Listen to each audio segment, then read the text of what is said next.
I'm going to give you 8 mindset tips to help you improve your dieting journey so you're not in this all or nothing approach. You have a sustainable fat loss journey once and for all. So the all or nothing approach is in dieting, but it actually comes into so many other aspects of your life. So if you're finding you're a person that literally throws yourself in, you're literally as all in as you can be, and then you're as all out as you can be when something goes wrong, something doesn't go to plan, something that makes you feel like you've failed, that is all or nothing approach. Usually the weight will yo-yo because of this. So 1 minute you'll be a certain weight and then you'll be down the next and then back to where you started beforehand, because there's a lack of consistency and routine. So let me give you the 8 tips that's going to help you improve that, all here for free. Tip number 1, it is so important to remember that perfection does not exist.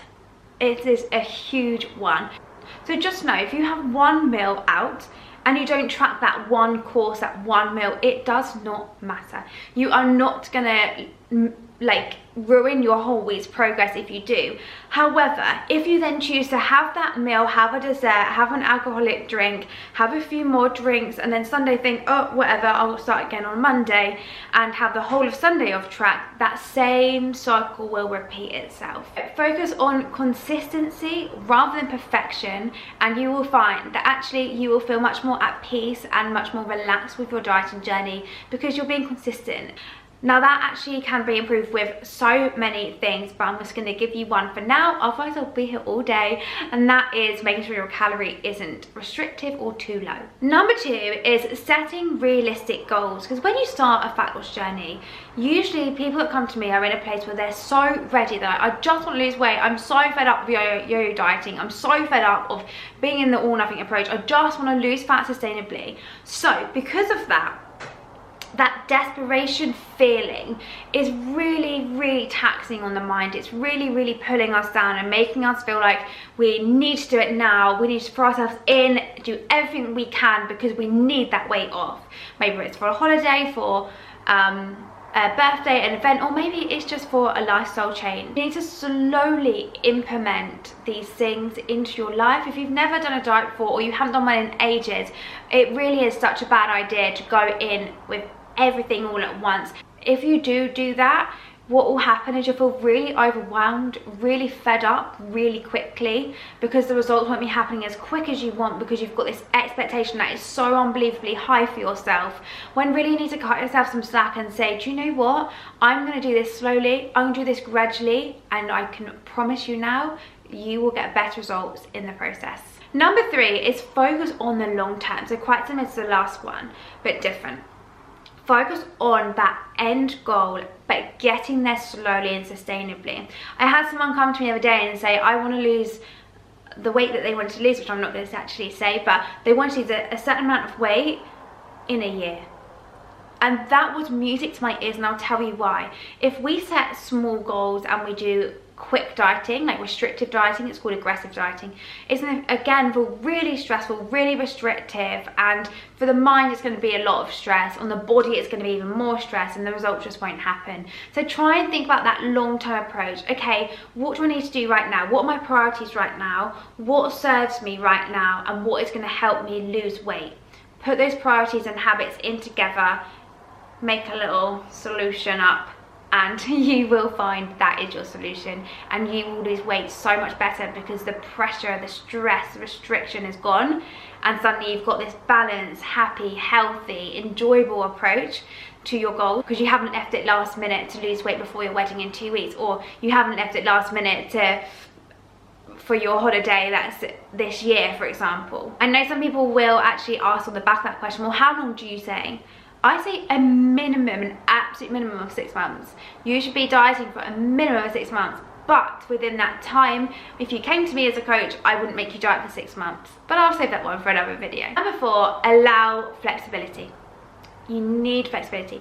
In the all or nothing approach, it can be very common to be like, right, I'm going to throw myself in, and then I'm going to be completely off, completely in, completely off, like a light switch, on, off, all the time, and it's tiring. So what we need, the all or nothing mindset, likes routine. It thrives off routine and structure, and have that routine set in place. But there comes a time where having too much of a routine is really rigid. Then with that routine, if it doesn't happen, then the all or nothing approach happens again. We eat loads, we skip a workout because it's like, oh my God, I can't cope because that one thing didn't go to plan, so now I just quit. That's what we want to avoid. So allow that spontaneous thing to happen, you know. The easiest way to have spontaneous plans, for example, on the weekend when you are dieting, is to say, right, what I'm going to do is I'm going to wake up on that day and see how I feel with what I want to do with my day. So I'm going to have my breakfast because I know that I'm going to need breakfast whatever happens today. Then think about the day and go, right, actually, should we go for a walk and go and get a coffee? Rather than going, right, should we go out for lunch and then dinner and then drinks and then you've sabotaged your whole day. So that is what I mean with flexibility. Tip number 5 is practice self-love. Be kind to yourself. Write down right now, if you're watching this, a list of things that make you feel good, that make you feel a sense of accomplishment.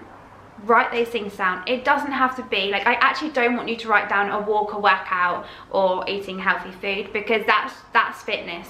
I want you to write down what makes you feel good. Reading a book, have a bubble bath, yoga, maybe doing some deep breathing, maybe some meditation. Write down what makes you feel good internally, not externally, internally. If you can do that and practice that thing that you've done, that habit that you've built, if you can build that into your routine, you will just feel so much more appreciative of yourself. Remember as well, in the bracket of this one, to look at how far you've come when you have started. Maybe not right now because we haven't started. When you started, remember to always look back at the positive and reflect on it and go, do you know what? I've done really well this week, and keep moving forward. I do that a lot with my clients. In all their check-ins, I say to them, what are you proud of? What's been good this week? Let's talk about it. Because it's so important to acknowledge those things and also acknowledge the things that haven't been so good, so we can be 5% better every week. Number 6, do not compare yourself every single week to the scale, and I'm going to tell you why. If you've had a really great week, you've hit your steps, you've done your workouts, you've tracked your calories, you've hit your greens, you've done your water, you feel amazing, you're like, yeah, do you know what? I've absolutely smashed it. Get on that scale and it tells you otherwise. It is going to feel awful for you. There are so many more ways that you can measure your weight, and it doesn't have to be on the scale.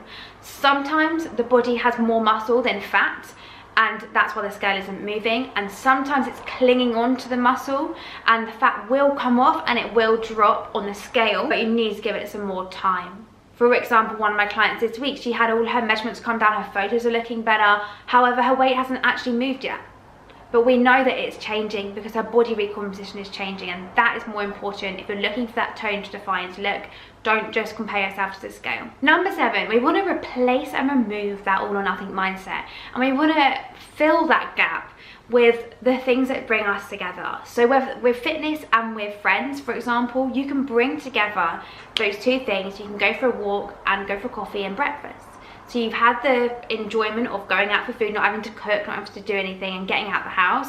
But you've also done the exercise and you've got your steps and you've been productive for that day. And you've just done it together. That is all that you're doing that's different. So you've still got time for both things, but you're also still making time for your social life, because that is just as important as doing a workout for your mental health. There are so many ways that you can stay fit and healthy and enjoy your life. You don't have to be all or nothing. You don't have to think, I've got to be perfect every week and then just fall off and give up for the next. One reason why, ladies, as well, is because you're going to be so tired if you're always all or nothing. If you're always all, you're going to be exhausted the following week, and that is another reason why many people stop dieting, because they feel exhausted, and honestly, I don't blame you. Number 8, trust the process. This is huge. So like I said earlier, if that scale doesn't go down, you need to trust that process. Are you 100% confident that what you're doing is going to get you a loss? And if you just said no, I'm not actually sure, then that is a time where you actually need to think about what you're doing, change it, or instead go to someone that knows. I had someone say to me this week as well, oh, I know what I should be doing, but I'm just not doing it. I asked what she thought she should be doing, and it was the opposite of what she should be doing. So remember, it's okay not to know. It is okay to want help. It is okay to reach out. Like, trust me, it can feel scary and it can feel like you failed, but actually you haven't failed at all. That is just the beginning of the change that your body is craving, that your mind is craving. So remember, trust the process, and if you are confident with what you're doing, keep going, keep smashing it, and if you're not, the link is down below. You know what to do. I hope this video was helpful for you. Let me know if it was, and also give it a like, subscribe, and I'll see you in the next one. Bye.